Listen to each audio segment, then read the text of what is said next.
You probably have 500, 1,000, maybe even 5,000 contacts saved in your phone, 1,000 friends on Facebook, hundreds, maybe thousands of followers. But answer one question for me. Last night, when something was bothering you, how many of those people could you actually call and open up to? Here's the uncomfortable truth. Even if you have 1,000 friends, your brain, scientifically, doesn't really know most of them.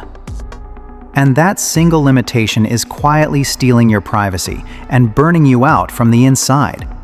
Behind all of this is one number that hasn't changed in thousands of years, and still hasn't. That number is 150. Why 150?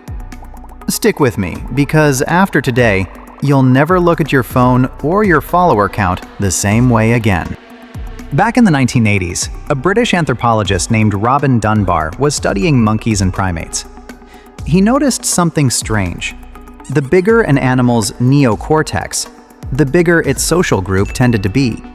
The neocortex is the part of the brain we use to think, to remember relationships, to keep track of who's a friend, who's a rival, who owes who a favor.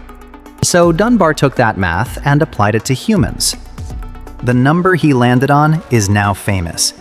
It's called Dunbar's number, and it's roughly 150 people. In other words, there's a natural ceiling on how many meaningful relationships you can actually maintain at once. And here's the interesting part. That 150 is just one layer. There are tighter circles inside it. At the very center, about 5 people. Your closest, the ones you can cry in front of. Then around 15, the people you truly trust. Then 50, good friends. And finally, 150, the people you genuinely know, whose names and faces you recognize. Everyone beyond that, they're just faces. You might know the name, but there's no real relationship there. Now, let me be straight with you. Not every scientist agrees on this number.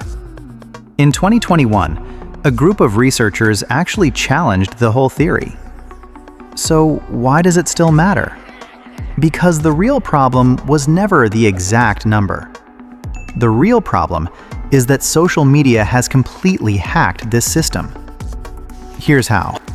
Here's something you have to understand. Your brain still runs on Stone Age software. For thousands of years, humans lived in small groups of around 150. And everyone in that group was your people. So your brain learned one simple rule. Whoever I see around me is part of my tribe. And my tribe is safe to trust.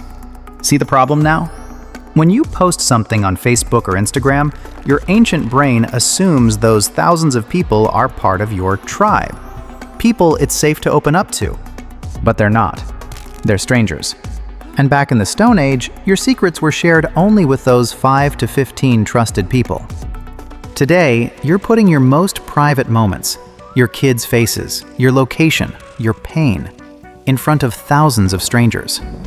That's exactly why your subconscious is under constant pressure. A quiet feeling of, I'm being watched, I'm being judged.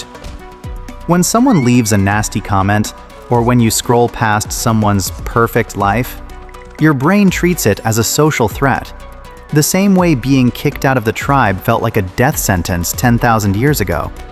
And this leads to the most dangerous paradox of all. The more connected we get, the more alone we actually become. How does something that backwards even happen? It comes down to one simple, and kind of terrifying, equation. Think of your social capacity like a small glass. That glass holds exactly 1 cup of water. That's your 150 people. Now imagine trying to pour an entire bucket into that glass. Thousands of people, endless notifications, a flood of comments. What happens? Nothing fits. It all overflows and spills everywhere. That overflow has a name: social burnout. Your brain treats all those thousands of people as yours.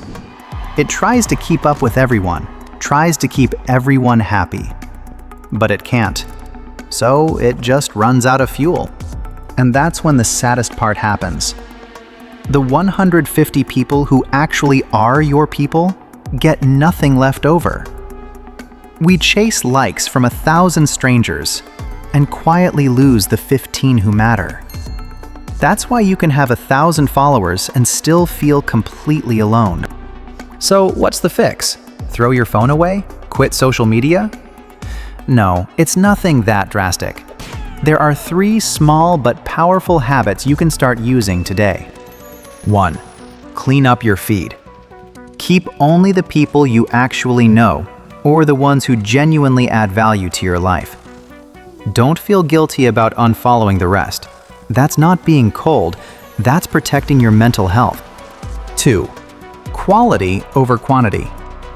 Instead of saying hi to 1,000 people, pick one of your special 15 each week and actually see them or call them. One real conversation is worth more than 100 likes. 3. Respect your privacy. You don't have to share everything with everyone. Save your most meaningful moments for those 5 to 15 people.